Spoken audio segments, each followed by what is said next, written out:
Isang sulit, mura at bagong bukas na burgeran na trending ngayon na nag-o-offer ng iba't ibang klase ng burger. Meron silang giant burger na ganito kalaki, siksik, meron ding solo burger, buy one take one, may footlong na hindi tinipid sa sauce, buy one take one pa, may rice meal, may hotdog sandwich at marami pang iba. Dahil sa trending ng kanilang burger, meron na kaagad silang 7 na branch kahit kaka-start lang nila noong February ngayong taon. Ngayon, patuloy silang nag-o-offer for franchising. Bali ito nga ang Buddy's Choice Burger na matatagpuan na sa Alicia Isabela, San Mariano Isabela, Etiague, dalawa sa Santiago City, meron din sa San Mateo at ngayon nagbukas na sila sa Aurora Isabela. Sinubukan ko ang kanilang napakalaking burger na tinatawag nilang Buddy's Giga Burger na nagkakahalaga lang ng 150 pesos. Meron na itong special sauce, napakalaking patty at nilagyan pa ng sausage. Meron din silang buy one take one na footlong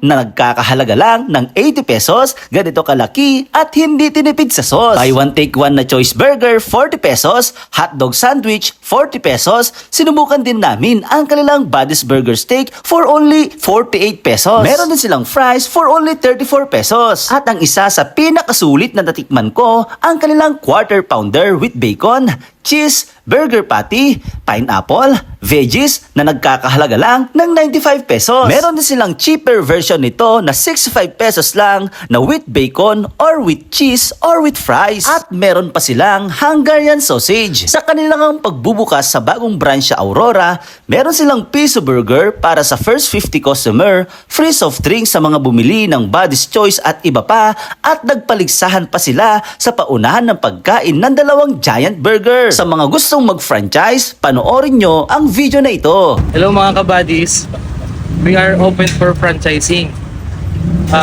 Ang franchise po natin is 250k from 300,000. Yun po is promo po namin. Inclusion na po yung Buddy's Choice store po natin, saka yung mga equipments, and may first 15,000 tayong worth of free initial stocks po natin. For more information po and details, check nyo na lang po yung page po namin na Buddy's Choice Burger. Thank you po.